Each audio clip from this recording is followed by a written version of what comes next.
Betul-betul. Enggak, gini Pak Dokter. Jadi begini, Pancasila itu kan Pancasila ketuhanan yang Maha Esa. Rapat dong sini ah. Rapat dulu, rapat. Biar nggak putus ya. Ayo, sini, cepat. Ayo. Pancasila itu Pancasila bisa saya tunjuk dari Pak Imam. Mulai. Pancasila. Satu ketuhanan Maha Esa. Pancasila saja. Pancasila. Satu. Dua. Satu aja ketuhanan. Ketuhanan yang Maha Esa. Nah, gitu ya bisa ya. Tes. Coba. Pancasila. Satu. Ketuhanan Maha Esa. Dua. Kemanusiaan yang adil dan beradab. Tiga. Kemanusiaan. Kita kasih power fokus. Itu contoh. Silakan Pak Pastor mau tunjuk siapa silakan. Ayo. kalau tidak ngajar itu. Apa Bu? Pancasila semuanya. Semuanya. Pancasila, satu ketuhanan yang Maha Esa, dua kemanusiaan yang adil dan beradab, tiga persatuan Cukup, Bu. Indonesia. Oke, satu lagi ya, sekali lagi ya. Kita mulai. Ayo. Pancasila. Satu. ketuhanan yang Maha Esa. Satu kata. Kalau udah selesai kita mulai. Ingat, kalau udah selesai nggak pernah mulai nih. Ayo. Pancasila. Satu. Ketuhanan Yang Maha Esa. dua. Kemanusiaan Yang adil Dan beradab. Tiga.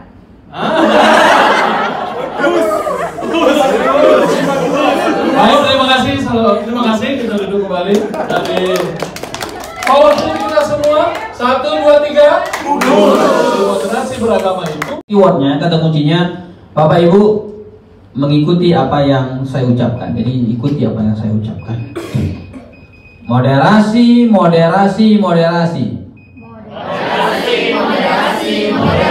Beragama. Moderasi beragama.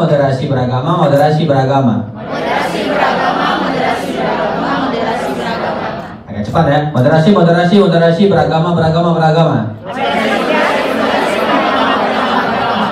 Berapa jumlah moderasi tadi, Pak?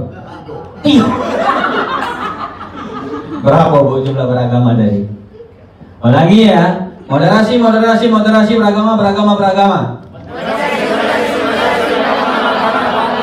Sanang saja nih, berapa moderasi? Ada yang bisa? Berapa jumlah moderasi? Oh, 1, 2, 3. Kira-kira apa yang buat jawabannya benar? Mengikuti. Karena keywordnya ikuti apa yang saya ucapkan. Oke, Bapak Ibu sekalian, silakan keluarkan seluruh satu saja ya. Satu kertas yang ada kertas? Kertas bekas tagihan utang itu nggak apa-apa, yang penting bisa tulis. Kertas satu saja, Pak. Kalau yang ada bagi-bagi saja nggak apa-apa. Ya, biasanya bagi-bagi. Satu-satu saja. Ya. Nah, ini ada nih. Sama pena Bapak Ibu ya. Oke, kertas. Pena, kalau pena nggak ada, pensil kayak zaman SD dulu, pensilnya patah kedua. Ini bisa tulis. Oke, yang ada udah ada semua ya. Oke, Bapak Ibu sekalian, sudah semua? Terserah lah. Mau dibagi boleh. Oke, ada semua? Oke, instruksinya sangat gampang Bapak dan Ibu sekalian. Bapak Ibu tadi kesini tentu kan berasal dari wilayah masing-masing ya. Mungkin Pak Gardewa, Padang Soe, mungkin ada yang dari Benteng. Jadi instruksinya sangat simpel sekali. Bapak Ibu silakan membuat peta jalan, jalan atau apalah istilahnya, mapnya dari Bapak Ibu di rumah tadi sampai ke Hotel Extra. Nah, boleh dari lewat garis atau yang pandai menggambar. Oh, tadi ke sini dulu tercebur di sini, balik lagi ganti baju. Pecah ban bolak-balik. Pesan Grab, salah naik Grab. Silakan Pak, buat petanya Pak, silakan.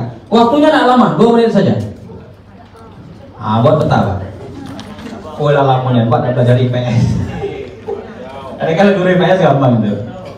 Dari mana dong? Lewat gang lagi Andre jangan lupain. Iya yang kelewat, misalkan kelewat kan balik lagi.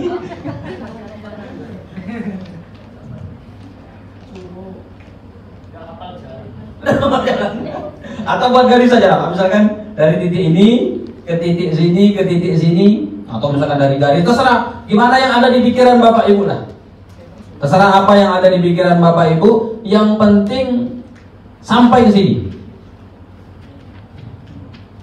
1 menit lagi. Agak cepat jam saya nih Pak. Ada yang mutar-mutar gitu Pak.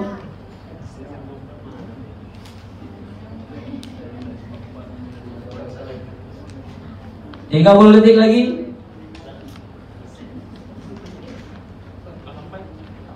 Udah sampai Pak? Oke. Oke sampai 10 Bapak ya. 1, 2, 3, 4, 5, 6, 7, 8, 9, 10. Oke angkat semua. Oke Bapak Ibu silakan tukarkan dengan kawan sebelahnya. Nah ini tukar sebelah. Yang sebelah, yang penting bertukar lah. Kalau misalkan bertiga tukar. Oke, sudah ditukar. Nah, pilih Pak, tukar. Ya Pak, tukar. Bapak Ibu perhatikan petanya. Kalaulah Bapak Ibu dikasih peta itu, nyampai tak kira-kira Pak? Nyampai tak Pak? Coba Pak. Nyampai Pak. Jadi Anda lagi ihdinas siratal mustaqim. Nyampai nggak Pak? Apa Pak? Nggak jelas arahnya kemana. Nyampai nggak Pak? Ragu Pak. Nyampai Bu sampai Bapak. Nyampai Bu. Sampai lagi. Oke Bapak Ibu ya. Jadi kalau sekira peta dibuat on ditukar, sebagian besar pastinya nyasar. Oke, maka ini kata kunci Bapak sekalian, the map is not the territory. Maka peta bukanlah wilayah. Nah ini yang ingin kita udar. Ada realitas eksternal, ada realitas internal. Maka yang ada dalam pikiran kita belum tentu sama yang ada di luar pikiran kita. Sama dari misalkan Pak Soleh bicara Pak Kanwil, kita melihat ini kok orang ini berbeda cara beribadah. Atau dalam Islam saja lah. Ini ada yang wudhu, ada yang sudah wudhu bersentuhan, ada yang wudhu ini. Atau misalkan ada yang kunut, ada yang tidak kunut, ada yang tarawih sekian. Atau ada misalkan buat kelompok-kelompok segala macam. Nah kenapa? Karena realitas internal itu berbeda dengan realitas eksternal. Oke, kita agak cepat saja karena sekarang masih ada expert Pak ya. Oke.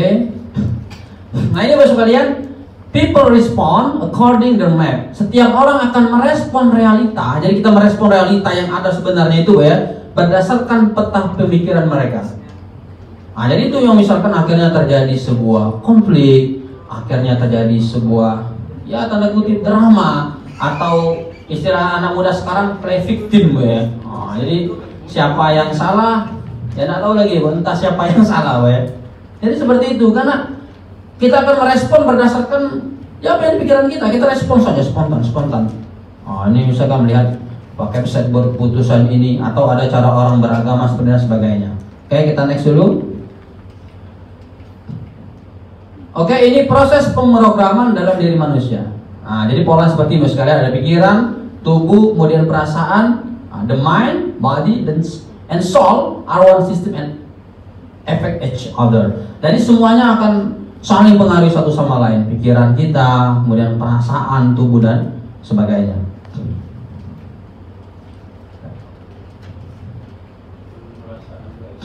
Nah, ini tangga penyimpulan sekalian. Nah, ini proses tangga penyimpulan. Sebelum saya jelaskan, kira-kira bisa merespon nggak Bapak Ibu? Kayak ada yang mau kasih komen nggak? Kalau nggak mau saya tunjuk saja. Silakan Pak. Apa kira-kira Pak? Kalau pakai tangga satu-satu meluncur bisa terbang bisa langsung muncul tangga-tangga lucu sampai luar. Kalau pakai burung pakai sayap berarti bisa terbang. Lebih cepat ya. Ulas tangga maksudnya. Oke, yang lain ibu. Silakan Bu, respon Bu. Apa itu tangga penyimpulan itu Bu? Apa yang ibu bisa kasih komen? Itu terjemahnya saya buat Bu. Jadi sedikit data itu data penyeleksian data itu add meaning makna tambahan asumsi itu artinya Bu ya. Udah saya Indonesiakan Bu. Action berarti dipengaruhi juga oleh experience. Ya itu pengalaman Bu ya. Saya buat artinya juga itu pengalaman apa kira-kira Bu? Nah ada satu burung realnya kemudian menjadi sampai kata seperti itu dia. Ini makna apa? Pokoknya burung naik tangga. Yang lain Pak, silakan Pak. Kalau dilihat dari maknanya, untuk berbuat sebuah kesimpulan, kita mendapatkan sebuah kesimpulan atau aksi, kita memerlukan sebuah alat untuk mencapai itu. Alatnya yaitu berupa yang 5 itu Pak. Sedikit data, meaning, assumption, conclusion, and belief. Oke, Paulus 1, 2, 3. Monggo Pak, yang lain? Oke Pak. Jadi yang saya perhatikan adalah yang pertama bahwa tujuan orang itu satu, tapi memiliki jalan atau langkah yang berbeda-beda. Seperti itu Pak. Sementara yang saya perhatikan seperti itu. Oke, dari ibu-ibu masih ada? Bu? Ibu-ibu ada mau komen Bu? Enak ini ibu-ibu udah paham semua. Oke Bapak Ibu sekalian, pada dasarnya hampir sama yang disampaikan oleh sahabat-sahabat semua tadi. Ini adalah sebuah tangga penyimpulan untuk menjadi sebuah aksi gitu ya. Untuk menjadi sebuah interpretasi kemudian bisa menjadi sebuah aksi, maka banyak proses-proses yang mempengaruhi. Nah sehingga pikiran kita tidak hanya langsung merespon gitu Pak ya. Pengalaman di lapangan atau pengalaman aktual atau kita sebut dengan misalkan fakta empirik. Misalkan Bapak Ibu pernah belajar psikologi dulu kan, ada faktor natif, faktor empiris, faktor satu lagi konvergen. Nah ini faktor pengalaman di lapangan itu akan berproses Pak, masuknya data segala macam. Makanya orang yang banyak baca, yang tidak hanya berguru dengan satu guru, biasanya akan menghindari perdebatan. Nggak mau deh. Karena kalau baca kitabnya banyak kayak Pak Soleh nggak suka deh. Mau orang itu setelah misalkan perihal wudhu saja gitu Pak ya. Silakan saja, mungkin saja dia mazhab Syafi'i, mazhab Maliki, mazhab Hanafi, atau misalkan dia menggunakan kitab fikihnya ini. Iya, ya karena banyak sumbernya. Kemudian tambahan sehingga menjadi sebuah asumsi. Maka orang yang datanya sedikit, tambahan datanya sedikit, maka asumsinya juga akan berbeda-beda. Cuma kalau banyak data yang masuk, itu asumsinya akan berbeda juga. Maka semakin banyak orang belajar, semakin banyak orang bergaul, semakin banyak orang berguru belajar kemana-mana, maka nanti akan membuat sebuah kesimpulan yang positif. Lahirlah sebuah keyakinan menjadi sebuah aksi. Oke, next misalnya. Oke, ini kita lihat tindakan kita yang keluar itu bos sekalian. Bentar ya. Oke, yang ini adalah pikiran sadar kita cuma 12% Pak. Ini hasil riset. Ini pengaruh cuma 12%. Yang mana yang banyak mempengaruhi justru adalah pikiran alam bawah sadar itu 88%. Nah inilah yang akhirnya membuat kita produktif kalau menjadi guru, membuat berinovasi dan sebagainya, dan itu harus dikembangkan. Oke, ini proses alur pendidikan orang dewasa. Saya cepat saja ya. Kemudian dari mengalami bisa mengungkapkan, menganalisis, kemudian menyimpulkan. Ini misalkan kita lihat pengumuman-pengumuman seperti ini yang lama atau yang baru-baru, kita akan merespon nanti. Oke, kita akan melihat bagaimana cara pandang atau perspektif. Karena ini bicara perspektif ya. Jadi daur asumsi ini berbicara perspektif. Oke, dari hal yang sederhana. Kali ini kan sederhana. Kali ini jelas enggak Pak? Jelas Pak ya? Ini masih jelas. Cuma apakah jelas ini tidak menimbulkan masalah? Menimbulkan masalah. Kalau bagi yang menghadap dari sebelah sini, dia mengatakan itu 9. Yang ini mengatakan 6. Padahal jelas. Oke, kita lihat yang tidak jelas. Nah, kalau ini apa, Pak? Monggo, Pak. Nggak apa-apa, Pak. Namanya perspektif, Pak. Bebas. Nggak dimarah Pak Kabit. Perspektif, Pak. Jangan malu-malu, Pak. Kepala orang. Nggak apa-apa, Pak. Namanya perspektif, Pak. Yang mana kalau orang ini? Yang itu ya. Oh, ini, Pak ya? Ini? Oke, ini saja. Apa, Pak? Namanya perspektif, Pak. Setiap orang bebas. Sama kepala orang. Kepala orang, Pak ya. Oke, Pak. Entar, tapi yang Bapak saya ganti dulu. Oke, Pak. Ini apa, Pak? Orang sedang membaca buku. Terus? Ada pemandangan di belakangnya. Oke. Yang lain, Pak? Orang Oke, Pak. sedang membaca buku di atas meja. Di belakangnya ada 2 orang, sama laki-laki 1 orang.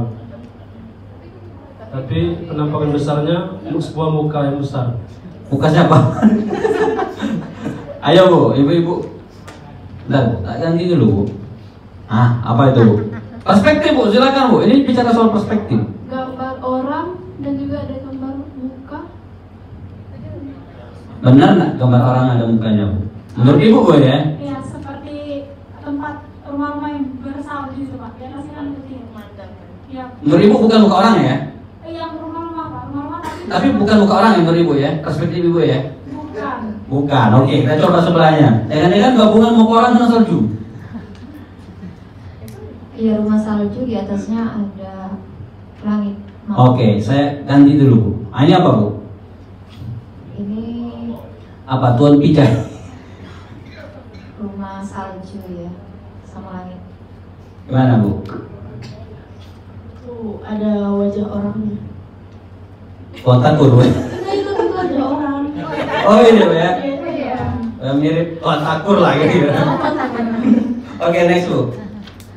Oke, Ibu kebagian yang ini, Bu. Apa, Bu? Perspektif, Bu, silakan. Ini cara pandang kita akan menentukan kesimpulan yang akhirnya nanti berdampak pada konflik yang terjadi. Yang pertama itu pemandangan ya, misalnya gitu. Terus yang kedua, pohon-pohon itu dia membentuk muka orang juga. Terus yang di hidungnya itu ada anak kecil juga. Ibu apa, Bu? Nggak apa-apa, Bu. Perspektif saja mana yang Ibu lihat. Itu lingkungan ya, yang identik dengan ada pohon, kemudian ada juga di sana ada apa lingkungan yang sangat luas yaitu dataran, kemudian ada kotak apa menandakan batu, kemudian di bentuk hidung itu ada orang yang Hidung apa orang itu, Bu? Orang. Oh, bukan hidung, Bu ya, Bu.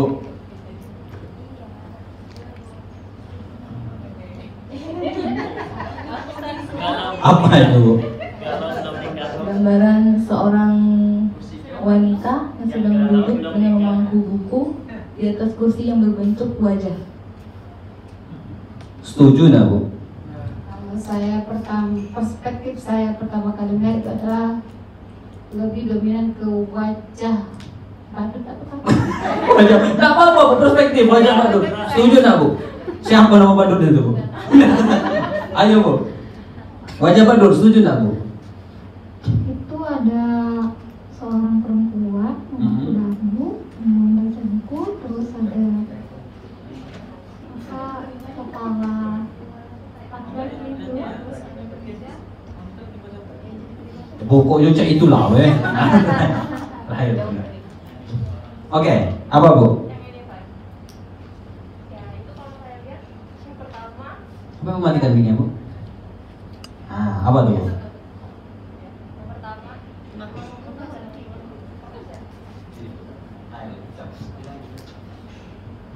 Itu yang saya lihat yang pertama itu ada wanita yang sedang topang lagu gitu ya sambil baca buku, pakai topi, dia pakai baju warna putih, kemudian di depannya ada meja juga, terus duduk di kursi.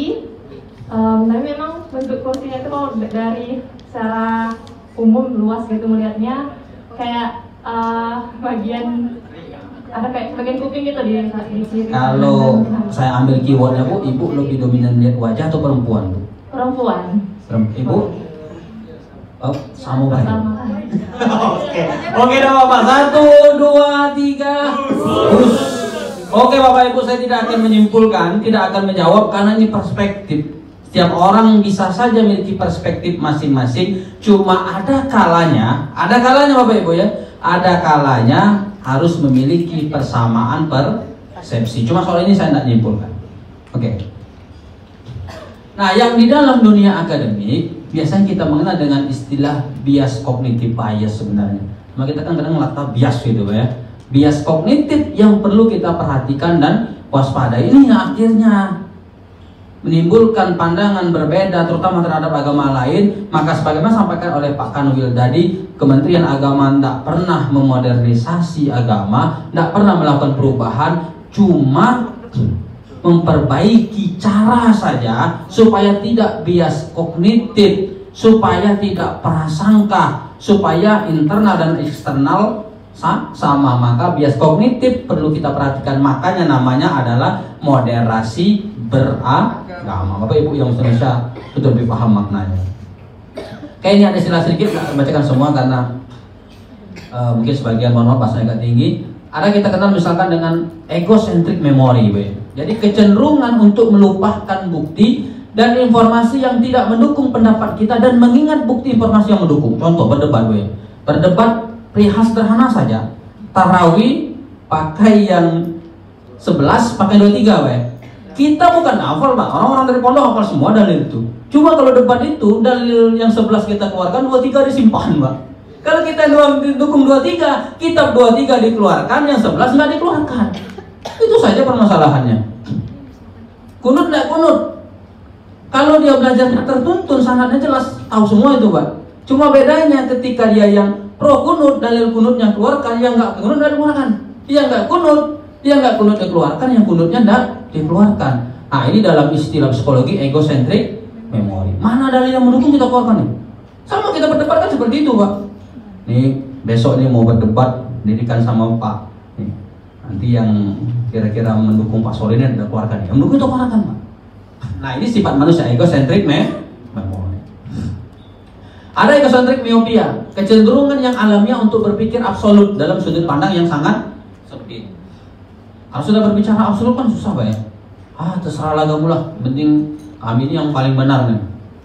Ada saudara tanya-tanya dia, penting kami paling benar. Kalau sudah merasa paling benar susah. Benar bagus, Bapak Ibu sekalian. Cuma kalau sudah merasa kelompok kita yang paling benar, ini menjadi sebuah masalah apapun itu. Kalau sudah merasa paling benar.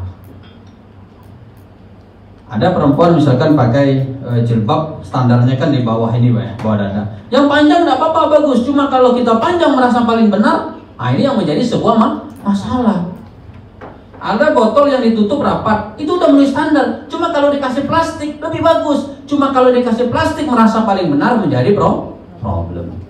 Yang ketiga egocentric righteousness adalah kecenderungan alamiah untuk merasa lebih baik. Ini saya bilang tadi superior karena yakin benar padahal belum tentu. Kenapa? Karena kembali ke tangga tadi, karena barangkali adminingnya, tambahan datanya belum terlalu banyak, kitab yang dibaca belum terlalu banyak. Buku yang dibaca belum terlalu banyak. Sanad guru keilmuannya hanya 1, 2, 3 orang. Belum membaca seluruh kitab fikih misalkan, baru 1, 2 orang. Cuma karena itu sumbernya dia yakinnya paling benar. Di tataran tertentu oke, cuma ketika berbicara ke ranah publik, maka sumber yang banyak akan menentukan. Sehingga kita tidak merasa superior, silakan saja. Kita kalau melihat misalkan ya orang ya wudhu, Pak ya, sekarang cara Syafi'i Maliki saja kan beda kan, ya tapi silakan saja, tidak masalah. Atau misalkan ada yang wudhu bersentuhan dia tidak batal, cuma pas kita lihat, ternyata cara dia wudhu dari kepala ngusap belakang, dia pakai Maliki, silakan saja, Pak. Cuma ada yang ngulang, kenapa? Wudhunya cara Syafi'i. Nah, kita tahu dia Maliki Syafi'i itu karena banyak baca, kalau nggak baca enggak gitu. Ini enggak ada benar nih. Seharusnya kalau udah bersentuhan wudhu lagi. Kira-kira seperti itu, Pak ya. Itu Bapak Ibu sini kan banyak para pengasuh alumni pondok.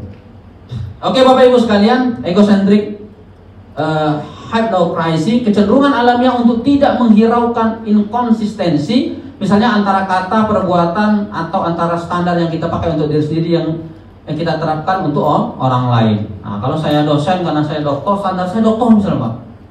Oh itu kasihan mahasiswa Pak. Apalagi misalkan saya banyak ngajar di pasca, cuma karena untuk akreditasi kami juga ngajar di S1. Makanya saya selalu mengukur SPS tuh, maka perlu ada pretest dulu Pak. Nah sekarang menjivok.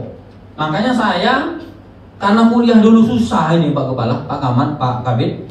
Sampai hari ini Pak, saya satu-satunya mungkin atau beberapa salah satu di antara dosen yang ketika membuat makalah tidak pernah saya suruh jilid Pak, sampai hari ini. Jadi kalau mahasiswa membuat makalah itu tidak usah jilid, print di necis. Kenapa? Karena makalah itu bakal dicoret-coret dan jilidnya tidak berguna, itu ngurangi 3.000 Pak. Tidak pernah Pak sampai hari ini, tidak pernah. Bagikan saya dosen yang mengatakan tidak usah dikopi, karena kalau dikopi bagi seluruh kelompok itu habis duit Pak. Manfaatkan WA-nya, kirim-kirim saja. Yang penting satu dosen, satu yang tampil. Karena apa Pak? Karena kuliah dulu buntu. Itu jawabannya. Inilah egocentrik hipnokratis itu Ibu sekalian. Kita itu jangan memposisikan karena kita sedang tinggi ukurnya kita enggak. Alat ukurnya dulu. Waktu jadi mahasiswa S1 gimana kita S1 dulu. Kalau misalkan saya pakai standar saya S3 sekarang, mahasiswa S1, aduh ampun mereka Pak. Kan saya ngajar di UIN Bapak Ibu sekalian. Dulu ketika musim Covid, saya hanya menerapkan 3 kali pakai Zoom. Kenapa? Biaya Zoom itu mereka nggak kuat Pak. Kalau kita enak saja dibayarin negara. Tapi mahasiswa kemana Zoom? Sekali pertemuan 1 giga. Maka nggak boleh lebih 30% pakai Zoom, sisanya pakai WA. Nah, ini paling penting Bapak sekalian. Bagaimana supaya bisa melakukan udar asumsi, membuka pikiran kita, supaya jangan merasa kita paling benar atau segala macam. Kuncinya 3. Open mind, open heart, dan open will. Oke, ini ada penjelasannya. Jadi voice of judgment adalah pikiran kita dipengaruhi oleh prasangka terhadap persoalan dengan pihak yang terlibat. Maka VOJ-nya tadi ya, wawasan yang sempit memaksakan sudut pandang kita sendiri, sikap menilai bahkan merendahkan orang lain. Voice of cynicism adalah suara sinis. Nah, ini kan kita yang sering sinis, skeptis sama orang, cynical. Nah, kalau bahasa Ibu Menteri Keuangan itu cynical, kita sama sebuah perubahan itu sinis dulu pokoknya. Nah, cynical dulu, udah nggak percaya duluan.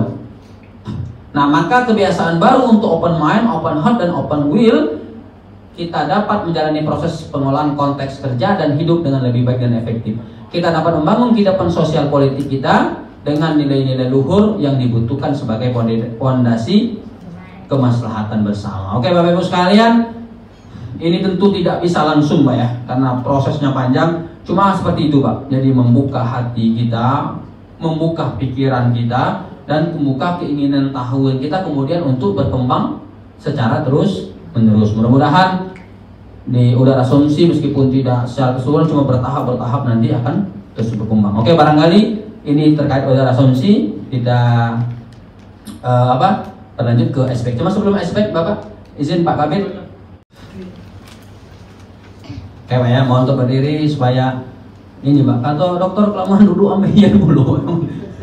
Oke Bapak sekalian, ini kita merubah Pak ya, merubah yang biasa kita lakukan menjadi tidak biasa. Nah. Oke, kalau gajah besar enggak Bapak Ibu? Gajah tetap besar ya. Nah, gajah besar tapi lingkarannya kecil. Jadi kita paksakan pikiran kita, faktanya cuma gajah besar. Gajah besar Pak ya. Cuma kita mainkan pikiran kita menjadi lingkaran kecil. Gajah besar, semut besar atau kecil Bu? Semut kecil, tapi lingkarannya besar. Oke, kita tes terudah dulu Mbak ya. Oke, gajah besar, semut kecil. Oke, ular panjang atau pendek? Nah, kalau pendek aneh gitu, ular panjang cuma jaraknya pendek. Faktanya panjang, nggak boleh kita rubah Pak. Nah, ini yang udah asumsi. Jadi faktanya nggak boleh kita rubah. Cuma pemaknaan di pikiran saja. Ular panjang, cacing pendek. Ular panjang, cacing pendek. Gajah besar, semut kecil, ular cacing pendek. Ular panjang, cacing pendek. Semut kecil, gajah besar. Ular panjang. Cacing. Ular pendek. Bener nggak ular pendek? Oke. Semut kecil, gajah besar, Cacing pendek, ular panjang. Oke. semut kecil, gajah besar, cacing panjang, ular pendek. Cacing panjang. Kecil, gajah besar, ular panjang, cacing pendek. Oke, sama-sama kita lihat teman-temannya ya. Semut, gajah, ular, cacing, semut besar, semut kecil, gajah besar, cacing panjang, Gajah Besar.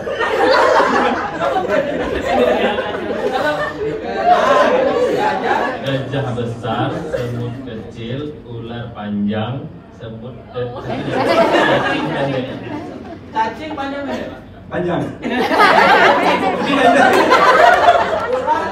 Panjang, cacing pendek, semut kecil, gajah besar. Oke, terakhir. Gajah besar, semut, ular, cacing. Oke, 1, 2, 3. Oke, berikutnya.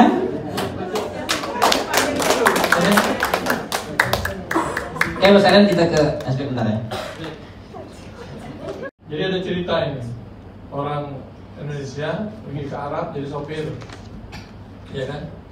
Jadi waktu dia nyopir itu kata sopirnya hajar. Caranya tumbur, apa namanya? Waktu ditumbur ya, wah gitu kan? Gunung ditumbur, hajar itu apa bahasa Arabnya? Batu. Bahasa Indonesia hajarnya apa? Hantam. Jadi apa terjadi? Jadi ditumbuhlah batu karena bicaranya berbeda. Iya ya, ternyata yang dibicarakan kecil itu ada di bawahnya besar. Saya tadi malam nonton film, bukan nonton film, sejarah Titanic. Titanic itu kalau secara sederhana sebetulnya bisa nggak dia rusak gara-gara gunung es? Tidak, karena gunung es yang kelihatan hanya di atas. Dia nggak kelihatan yang di bawahnya, iya kan? Nah, sekarang sering nggak orang terjadi mengatakan bahwa atau pengkafiran lah, atau sesuatu yang terjadi di dalam masyarakat kita, atau pernah ada kasus ya, pernah dengar dulu ada pembakaran ayat apa Yasin, surat Yasin di daerah Seluma. Pernah dengar cerita itu? Pernah dengar orang bakar surat Yasin di Seluma? Pernah? Belum lahir kali ya? Tahun 2000-an awal-awal. Oh sudah lah, itu belum baca. Ya kan? Setelah dianalisis ditangkap ternyata yang bakar adalah orang gila. Nah itu, jadi itulah. Bagaimana kemudian kita mau ada masalah apa sebetulnya? Kenapa kemudian fenomena yang terjadi di masyarakat kita sekarang? Fenomena terjadinya apa?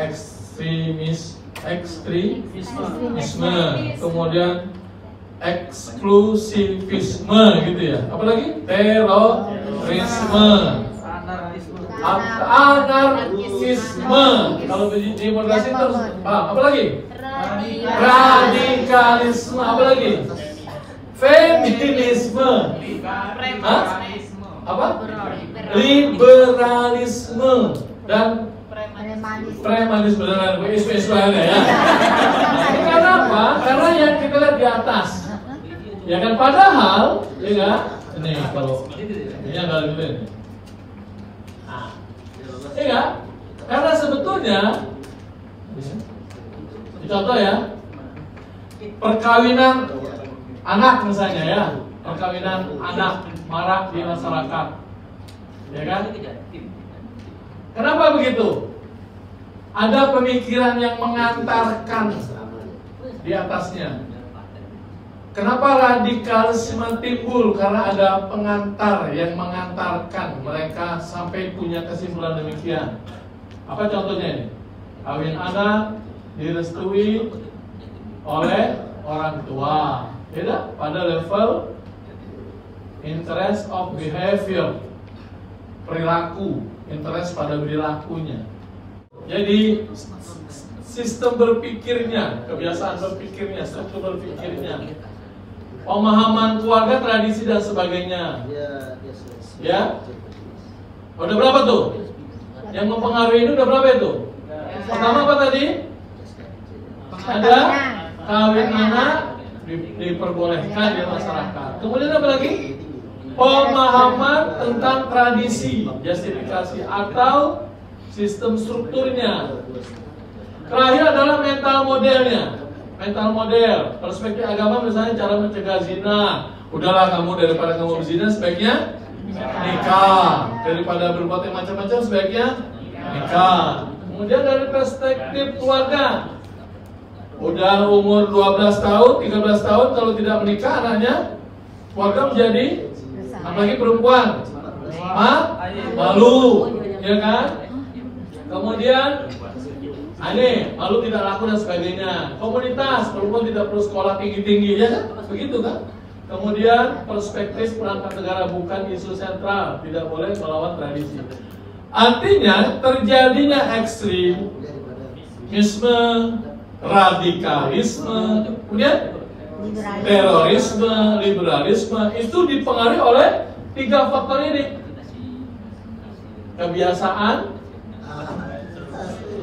struktur sistemnya, dan mental modelnya. Di masyarakat kita kayak gitu kebanyakan. Ada hal-hal yang membuat secara terstruktur orang berpikir dan menyimpulkan sesuatu. Ingat tadi di udar asumsi.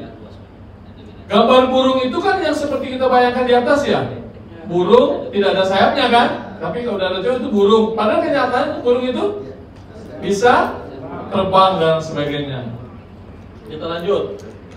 Ini. Jadi ada tadi dikatakan kenapa ada reaksi itu, ya? Apa yang terjadi dipengaruhi oleh 3 hal ini, ya? Pola dan tren, struktur penyebab dan mental model yang terjadi dalam masyarakat kita. Kita harus mencari sumber-sumbernya, ya kan? Sumber-sumber yang terjadi. Ini pola tren, kebiasaan umum, ya? Kebiasaan-kebiasaan umum yang terjadi. Tadi sholat tarawih kebiasaannya 11, yang 23 tidak sah misalnya. Kemudian apa penyebabnya? Ini kebiasaan dan sebagainya, ya kan? Kemudian mental model yang terjadi apa? Paradigma, perspektif, keyakinan dan pemahaman yang keliru terhadap atau salah terhadap penerapan yang salah. Itu mental model. Jadi masyarakat kita selalu berpikir dipengaruhi oleh 3 ini. Tren, ya, perilaku, kebiasaan, kemudian struktur penyebabnya dan mental modelnya. Kalau di sekolah, ini kenapa kemudian kalau anak terlambat kita marahin terus? Ada nggak yang terlambat? Oh, di Bang Dicen ada terlambat ya? Atau makannya sering terlambat? Apa konsep kita? Apa sebab penyebab tren kita apa? Kenapa anak itu terlambat makan? Teman-temannya udah makan, dia belum gitu. Terus berkelanjutan terus. Apa konsep kita pertama?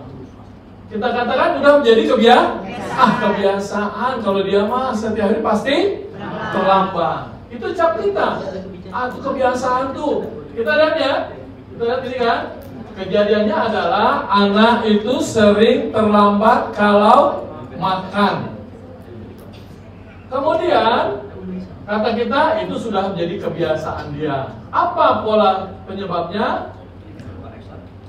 Ini tradisi budaya, kebiasaan di rumah dia kali kayak gitu, atau teman-temannya membiarkan dia tidak makan, atau sengaja dibully kan? Biarlah terlambat terus biar apa? Biar dapat makan yang lain. Yang terakhir biar terlambat. Nah itu. Maka kemudian mental modelnya ini juga keyakinan dan sebenarnya persepsi yang salah dan pendapat.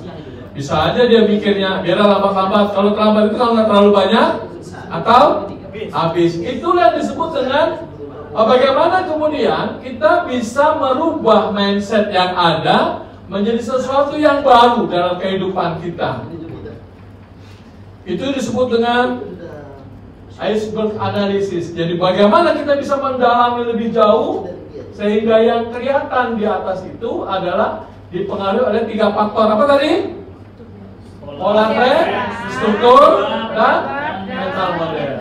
Maka perlu kita melakukan rethinking.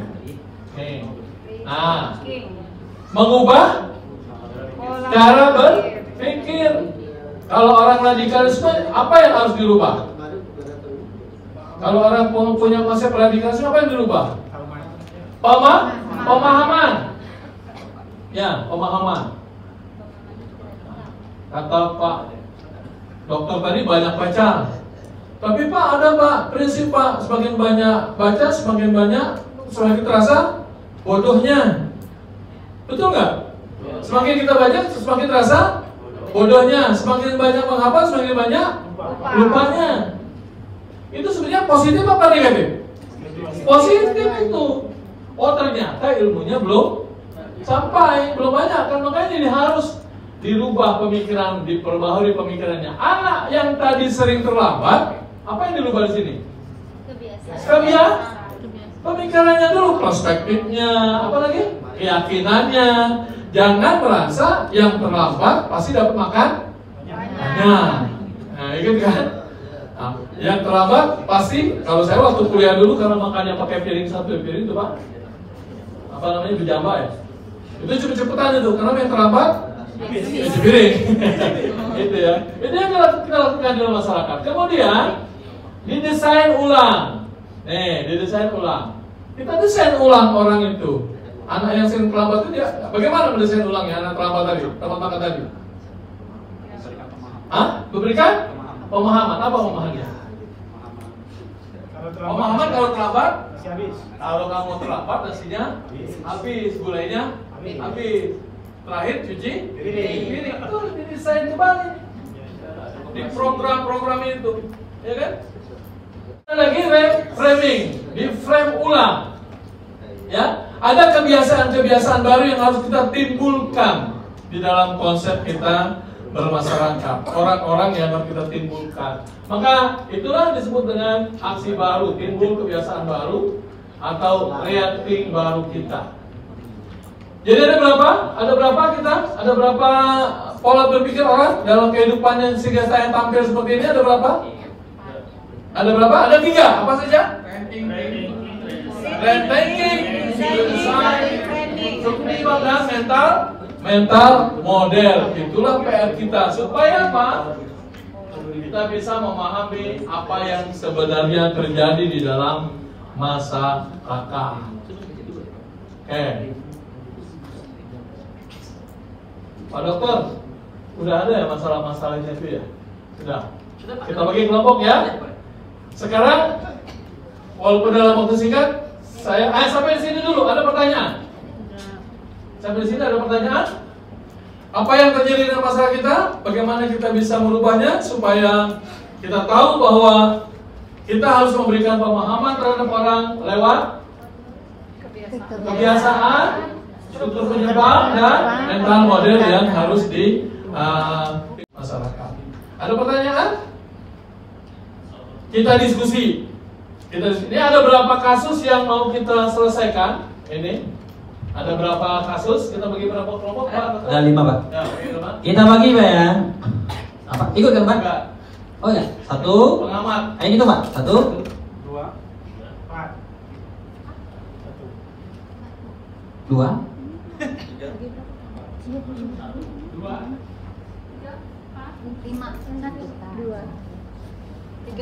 3, Bu. 4,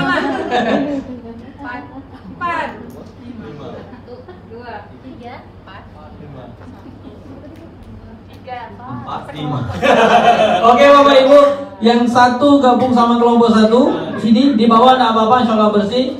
Kelompok 2 sesama 2 gabung di sini, 3 sama 3 gabung sini, 4 sama 4 gabung sini, 5 sama 5 gabung sini.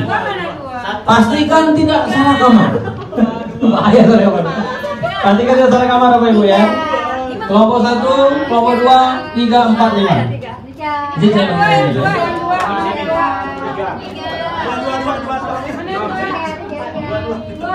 Ini kasusnya Bapak sekalian, kalau yang sering nyimak berita, ini kasusnya udah nggak asing lagi lah, lama. Cuma perlu dianalisis menggunakan teori aspek model. Ayo kelompok 1, 2, 3, 4, 5 boleh duduk di bawah saja nak Bapak, insyaallah bersih. Nanti akan dibekali spidol sama kertas plano sama Bapak Ibu Bupati.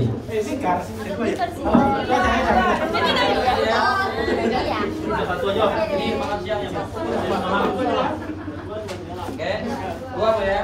Kelas 1 Pak Ibu. Boleh, kelas 1 boleh. Iya, 3 Bu ya. Jangan sampai orangnya.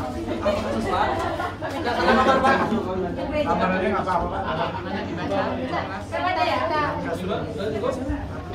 Tiga, aku boleh gantek juga berarti. Oke Bapak Ibu, tadi yang sudah disampaikan oleh Pak Saleh itu alurnya sudah sampai ke redesign ya. Cuma Bapak Ibu sekalian, karena kita juga ngukur waktu, barangkali mungkin kalau sampai ke tahap itu ya syukur nanti kalau sampai. Cuma tidak sampai, paling tidak ini saja Bapak Ibu sekalian. Nah, jadi 4 poinnya. Yang pertama, apa peristiwa yang terjadi, eventnya Bu ya. Kan dari cerita itu kan bisa diambil intinya ya. Kemudian apa tren atau perkembangan dalam masyarakat yang menyebabkan peristiwa terjadi itu? Apa pola dan trennya? Nah, ini salah akan di flashback mana Pak?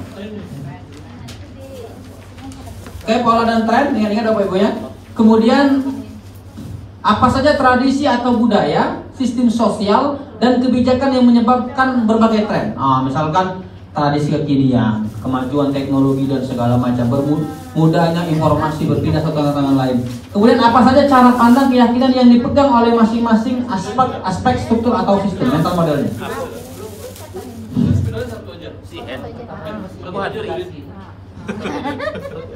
Oke.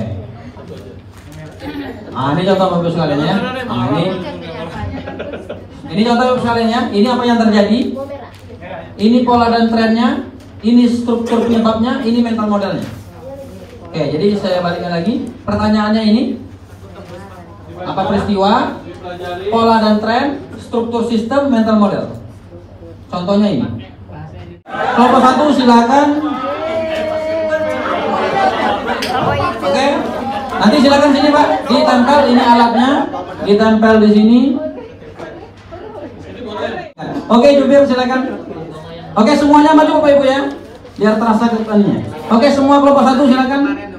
Oke, kelompok 1 kita yel dulu. Oke, yang lain siapa ya? Siapa lagi yang tampil? Dika ya. Oke, ini presentasi dari kelompok 1. Silakan Nak. Biar lebih gebrak.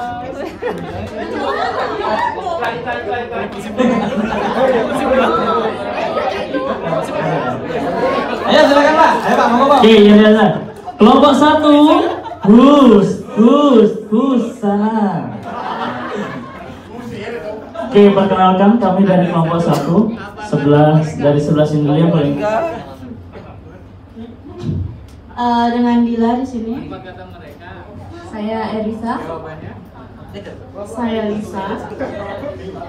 Saya Surya. Saya Rudi. Dan saya Yudi. Rudi dan Yudi. Oke. Ya, assalamualaikum warahmatullahi wabarakatuh. Waalaikumsalam. Kelompok 3. Siapa kita?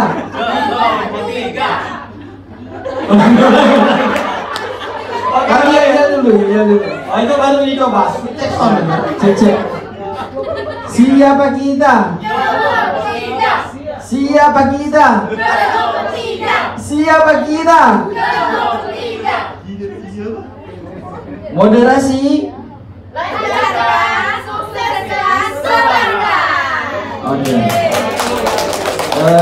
Terima kasih kepada teman-teman yel-yelnya. Kami dari kelompok 3, saya sendiri nama Muhardi, Sebelah kanan saya ada Andri Wijaya, Desmi, Rika. inilah pasukan kami dari kelompok 3. Hasil dari diskusi kami kelompok 3 akan dijelaskan oleh mak kami, Mawo. Oke, terima kasih ya. Kami dapat masalah dari kelompok 3. Masalah yang disampaikan kepada kami. Oke, assalamualaikum warahmatullahi wabarakatuh. Kami dari kelompok 4. Perkenalkan, saya sendiri Eva Safitri. Di sebelah kanan saya Raffi. Kemudian di sebelah kiri saya ada Oke,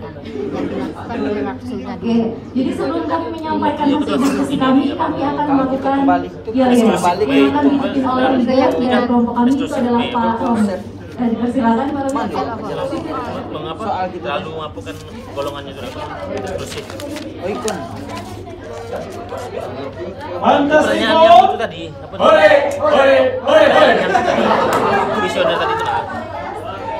Allah kuasa. Ya, tapi dia tuh kelompok Dunia sementara.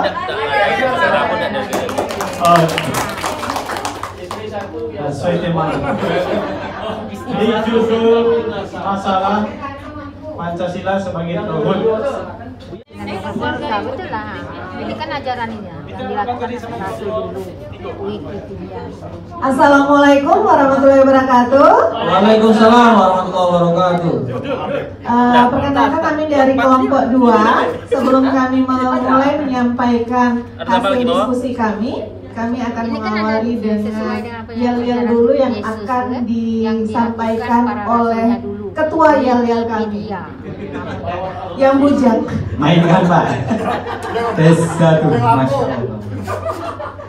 Assalamualaikum warahmatullahi wabarakatuh. Waalaikumsalam warahmatullahi wabarakatuh. Langsung saja.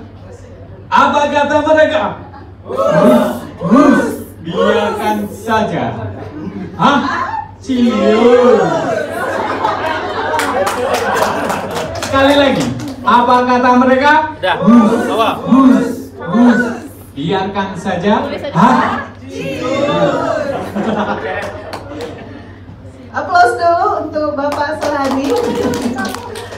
Nah, Bapak Ibu, tadi kasus yang kami terima mengenai mungkin itu hasil diskusi kami dari kelompok 2. Terima kasih. Dari Bapak, selain hus-hus tadi, tambahan. Kalau nggak ada, nggak apa-apa. Cukup Pak. Tambahan cukup. Oke, silakan Pak. Mau ditutup pakai ya hus tadi boleh? Ya. 1, 2, 3. Apa kata mereka? Hus. Biarkan saja. Hah? Oke, 1, 2, 3. Hus. Oke, kelompok berikutnya. Yel-yel dulu Boleh Pak, kasih. Kaulah muda. Baiklah, assalamualaikum warahmatullahi wabarakatuh. Waalaikumsalam warahmatullahi wabarakatuh. Kami dari kelompok 5, perkenalkan nama saya Agung Ruzian Maulana. Sebelah kanan saya Ustadz Musa. Sebelah kiri saya ada Ibu Ida. Sebelah kirinya lagi Ibu Trisna. Sebelah kirinya lagi ada Ibu Dina. Baiklah, langsung saja dengarkan yel-yel kami. Cek. Siap. Cek. Siap. Kelompok 5. Siap. Kelompok 5. Siap. Kelompok 5. Siap. Kelompok 5. Kelompok 5. Kelompok 5. Kelompok lain. Oke, langsung saja kita dengarkan penjelasan dari kelompok kami yang disampaikan oleh Ibu Lena. Boleh kami persilakan. Bukan di kelompok masuk. Oke, 1, 2, 3. Baik Bapak dan Ibu sekalian, silakan. Nggak apa-apa masih tetap di kelompoknya. Kita ada berapa menit lagi menuju istirahat. Jadi tadi sudah ya luar biasa ya yang saya sampaikan tadi. Cuma ada beberapa item barangkali yang nanti perlu diperkuat, yaitu di item mental model Mental model, tadi, ya. Tadi sudah bagus, cuma di mental model ini ada tadi, cuma stakeholder lain juga bisa dimasukkan, Pak. Misalkan di sini ada bagaimana pemerintah dan Pemda, kemudian misalkan ini ya membuat kebijakan, kan akhirnya ada ketakutan kayak diprotes di demo, kemudian juga ekosistem pendidikan segala macam. Hati-hati tinggal dibenarkan. Dan masalah-masalah sebenarnya berkaitan sosial keagamaan, nah, ini masalah yang sangat penting. Kalau misalkan bisa digali, Bapak Ibu tulis. Nah, sebenarnya ini salah satu bentuk ya bagaimana kita mensosialisasikan moderasi bil kolam kira-kira, Pak ya. Nah, jadi tidak hanya lewat ceramah, lewat panggung, tapi nanti kalau tulisannya bagus atau misalkan ada masalah polemik, Bapak Ibu yang temui tempat daerah, kalau tulisannya bagus kirim ke saya, Bapak Ibu. Nah, nomor saya ada di grup, kirim ke saya terbitkan, Bu. Saya pegang 2 jurnal, saya managing editornya, saya memutuskan tulisan saya terbitkan, itu jurnal nasional terakreditasi. Nah, kubnya 15, Pak. Dan free, Pak. Saya pastikan free. Saya pastikan gratis. Nah, karena kalau mau bayar itu bisa 500 sampai 700. Itu pun lama, 6 bulan, Pak ya. Saya cukup mungkin taman sore. Oke, Bapak Ibu, sesuai dengan jadwal. Kita setengah 12 kita rehat dulu, masuk lagi jam